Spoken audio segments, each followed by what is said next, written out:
Bismillahirrahmanirrahim. Assalamualaikum warahmatullahi wabarakatuh.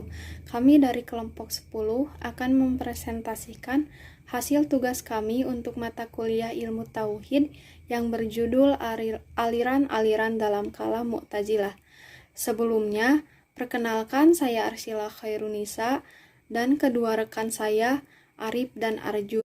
Baik, untuk pembahasan yang pertama akan dijelaskan oleh saya sendiri, yaitu tentang arti dan asal-usul Mu'tazilah.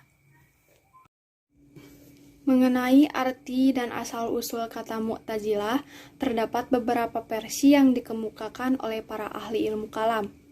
Menurut Al-Syahrastani, kata Mu'tazilah muncul dari peristiwa yang terjadi antara Wasil bin Atta bersama temannya Amr ibnu Ubaid dan Hasan Basri di Basrah.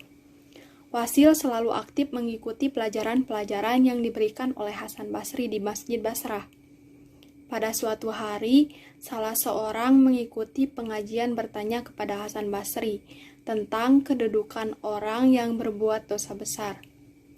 Mengenai orang yang berbuat dosa besar, kaum Khawarij memandang mereka itu kafir, sedangkan kaum Mu'tazilah memandang mereka tetap mukmin. Sementara Hasan Basri sedang berpikir. Wasil mengemukakan pendapatnya bahwa orang yang melakukan dosa besar bukanlah kafir dan bukan pula mukmin. Setelah itu, ia berdiri, menjauhkan diri dari Hasan Basri lantaran mereka tak sependapat dengannya. Lalu pergi ke tempat lain di masjid itu juga. Di sana ia membentuk pengajian sendiri dan mengulangi pendapatnya. Atas peristiwa ini, Hasan Basri berkata, Wasil menjauhkan diri dari kita, i'tazala anna. Kemudian mereka disebut Mu'tazilah. Artinya orang yang menjauhkan diri.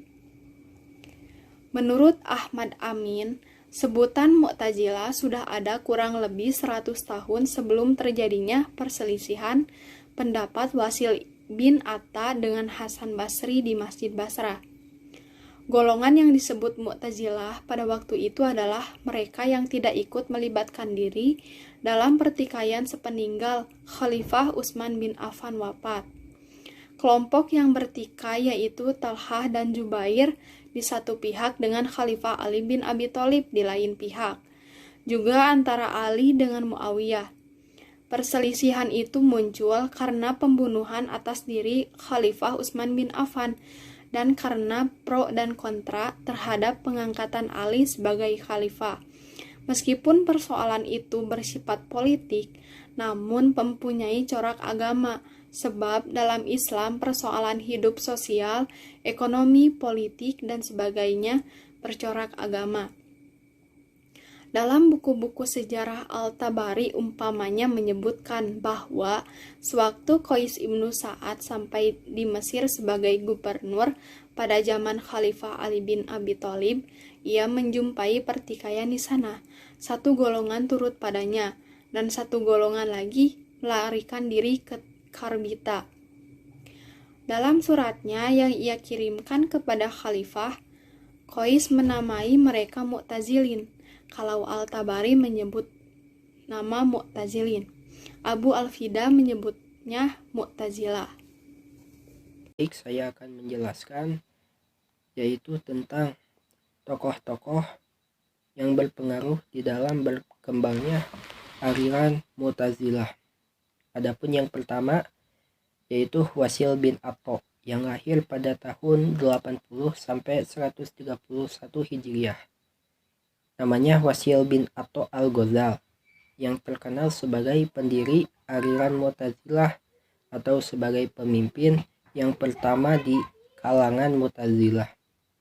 Ia pula yang terkenal sebagai orang yang meletakkan prinsip pemikiran Mu'tazilah yang rasional. Adapun yang kedua yaitu Al-A'raf yang lahir 135 sampai 235 Hijriah. Nama lengkapnya adalah Abdul Al-Huzail Muhammad Abu Al-Huzail Al-A'raf. Disebut Al-A'raf karena ia tinggal di kampung dan merupakan penjual makanan binatang. Nah, Al-A'raf di sini yang mengandung arti ialah makanan binatang. Dan ia sebagai pemimpin Mu'tazilah yang kedua di Basroh. Nah, ia banyak mempelajari filsafat Yunani atau pengetahuannya tentang filsafat memudahkan baginya untuk menyusun dasar-dasar ajaran Mu'tazilah secara teratur. Pengetahuannya tentang logika membuat ia menjadi ahli debat. Itu lawannya dari golongan zindik, yaitu orang yang pura-pura menjadi agama Islam atau orang yang pura-pura masuk Islam, baik dari kalangan Majusi atau Zoroaster dan ateis. Mereka tak mampu membantah argumentasinya. Menurut riwayat, 3.000 orang masuk Islam di tangannya, yaitu pada puncak kebesarannya dicapai pada masa Khalifah Al-Ma'mun. Lanjut yang ketiga, yaitu ada Al-Bishir Al-Mu'tamar yang wafat pada 226 Hijriah. Ia adalah pemimpin aliran Mu'tazilah di Baghdad. Pandangannya sangat luas sekali mengenai kasus sastraan, menimbulkan bahwa ia adalah orang yang pertama menyusun ilmu balaghah ataupun disebut reproduction, yaitu batas-batas pertanggungjawaban manusia atas perbuatannya. Bishir mempunyai murid yang besar. Pengaruhnya di dalam penyebaran paham kaum Mu'tazilah ini, yaitu khususnya di Baghdad. Yang terakhir, yang keempat adalah An-Nazom. An-Nazom yang lahir pada tahun 184 Hijriah sampai 221 Hijriah. Nama sebenarnya adalah Ibrahim bin Sayyar bin Hani An-Nazom. Ia adalah murid Abu Al-Huzail Al-Alaf, ataupun ia juga sebagai filosof, yaitu yang dimana bergaul dengan para filosof yang berpendapat bahwa berbeda dengan aliran Mu'tazilah lainnya.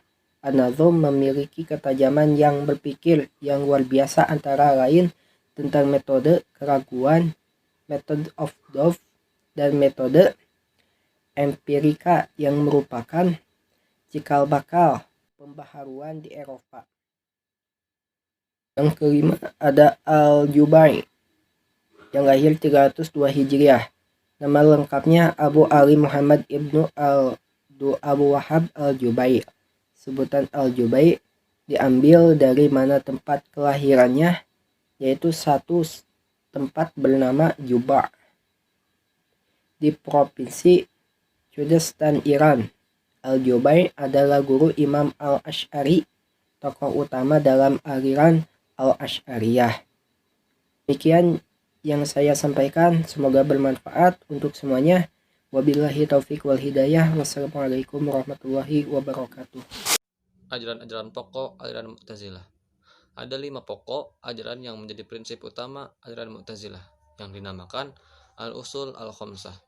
Kelima ajaran pokok tersebut adalah yang pertama At-Tauhid, yang berarti keesaan Allah. Ajaran dasar yang terpenting bagi kaum Mu'tazilah adalah At-Tauhid atau keesaan Allah. Bagi mereka, Allah baru dapat dikatakan Maha Esa jika ia merupakan zat yang unik. Tiada sesuatu pun yang serupa dengan dia. Oleh karena itu, kaum Mu'tazilah menolak paham antropomorfisme, yaitu paham yang menggambarkan Allah menyerupai makhluknya. Mereka juga menolak paham beatific vision, yaitu pandangan bahwa Allah dapat dilihat oleh manusia. Satu-satunya sifat Allah yang betul-betul tidak mungkin ada pada makhluknya adalah sifat qadim. Ajaran yang kedua adalah Al-Adl, yang berarti keadilan.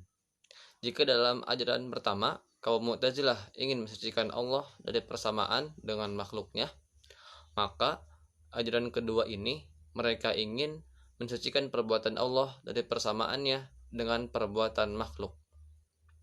Hanya Allah yang berbuat adil seadil-adilnya. Allah tidak mungkin berbuat zalim. Ajaran yang ketiga adalah Al-Wa'ad wa Al-Wa'id, yang berarti janji dan ancaman. Ajaran ini merupakan lanjutan dari ajaran yang kedua tentang keadilan Allah. Kaum Mu'tazilah yakin bahwa Allah pasti akan memberikan pahala dan akan menjatuhkan siksa kepada manusia di akhirat kelak. Pendirian ini bertentangan dengan kaum Murji'ah yang berpendapat bahwa kemaksiatan tidak mempengaruhi iman dan mempunyai kaitan dengan pembalasan. Kalau pendapat ini dibenarkan, maka ancaman Allah tidak akan ada artinya. Hal yang demikian mustahil bagi Allah. Karena itu, kaum Mu'tazilah mengingkari adanya syafaat atau pengampunan pada hari kiamat. Karena syafaat menurut mereka berlawanan dengan prinsip janji dan ancaman.